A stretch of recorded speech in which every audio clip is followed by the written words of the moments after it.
മതരാഷ്ട്രവാദം ജമാഅത്തെ ഇസ്ലാമി ഒഴിവാക്കിയിട്ടുണ്ടെന്ന് കോൺഗ്രസ് നേതാവ് A P Anilkumar. ഫാസിസത്തിനെതിരായ പോരാട്ടത്തിൽ ജമാഅത്തെ ഇസ്ലാമിയുമായി യോജിക്കും. ഇടത് സർക്കാരിന് എല്ലാ പിന്തുണയും നൽകുന്നത് BJP ആണെന്നും എ പി അനിൽകുമാർ പറഞ്ഞു. BJP-യുമായിട്ടുള്ള ഡീലിനെ കുറിച്ചാണല്ലോ അവർ പറയേണ്ടത്. ഇപ്പോൾ ജമാഅത്തെ ഇസ്ലാമിയോടുള്ള അവരുടെ വിരോധത്തിന്റെ കാരണം എന്താണ് എന്നുള്ളത് മറ്റൊന്ന് പ്രത്യേകം പരിശോധിക്കേണ്ടതാണ്. മതരാഷ്ട്രവാദം എന്നുള്ളത് ആദ്യം മുതലേ അവർ സൂചിപ്പിക്കാത്ത കാര്യമാണ്.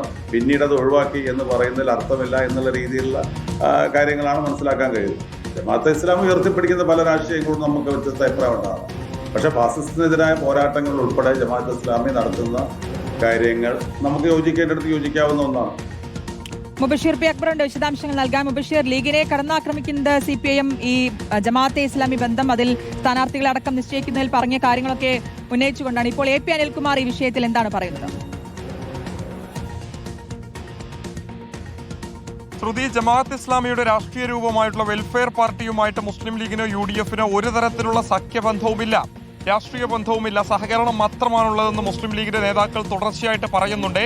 ജമാഅത്ത് ഇസ്ലാമിയുടെ മതരാഷ്ട്രവാദം ഉള്ളതുകൊണ്ടാണ് സ്വാഭാവികമായിട്ട് മുസ്ലിം ലീഗ് അതിനെ ആ രീതിയിൽ കൈകാര്യം ചെയ്തത്. അതിനിടയിലാണ് ഇപ്പോൾ VD സതീശന്റെ ജമാഅത്ത് ഇസ്ലാമിയെ പിന്തുണച്ചുകൊണ്ടുള്ള പ്രസ്താവനയ്ക്ക് പിന്നാലെ കൂടുതൽ കോൺഗ്രസ് നേതാക്കൾ ജമാഅത്ത് ഇസ്ലാമിയെ അനുകൂലിച്ചുകൊണ്ട് രംഗത്ത് വന്നുകൊണ്ടിരിക്കുന്നത്. KPCC വർക്കിംഗ് പ്രസിഡന്റും കോൺഗ്രസിലെ മുതിർന്ന നേതാവും വണ്ടൂർ MLA കൂടിയായിട്ടുള്ള എ പി അനിൽകുമാറാണ് ഇപ്പോൾ ഇത്തരമൊരു പ്രതികരണം നടത്തിയിട്ടുള്ളത്. മതരാഷ്ട്രവാദം ആദ്യം മുതലേ ജമാഅത്ത് ഇസ്ലാമി ഒഴിവാക്കിയതാണ് എന്നുള്ളതാണ് എ പി അനിൽകുമാർ പറഞ്ഞു വെക്കുന്നത്. ഫാസിസത്തിനെതിരായ പോരാട്ടത്തിൽ ജമാഅത്ത് ഇസ്ലാമിയോട് യോജിക്കാം എന്നുള്ളതും അദ്ദേഹം സൂചിപ്പിക്കുന്നുണ്ട്.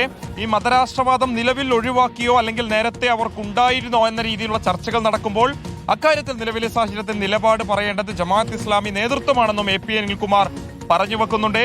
അവിടെ വളരെ കൃത്യമായിട്ടും ജമാഅത്ത് ഇസ്ലാമിയെ പല കാലഘട്ടങ്ങളിൽ CPM ഉപയോഗിച്ചിരുന്നു. ഇപ്പോഴാണ് അവർക്ക് ജമാഅത്ത് ഇസ്ലാമിയെ മാറ്റി നിർത്താൻ തോന്നുന്നത്.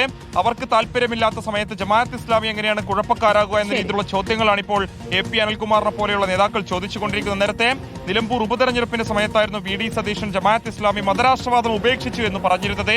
അത് വലിയ വിവാദമായിരുന്നു. അതിന് തൊട്ടു പിന്നാലെയാണ് ഇപ്പോൾ എ പി അനിൽകുമാറും ജമാഅത്ത് ഇസ്ലാമി വിഷയത്തിൽ നിലപാട് വ്യക്തമാക്കിയിരിക്കുന്നത്. വ്യക്തമാണ്. മുബഷീർ പി അക്ബറാണ് വിശദാംശങ്ങൾ നൽകി.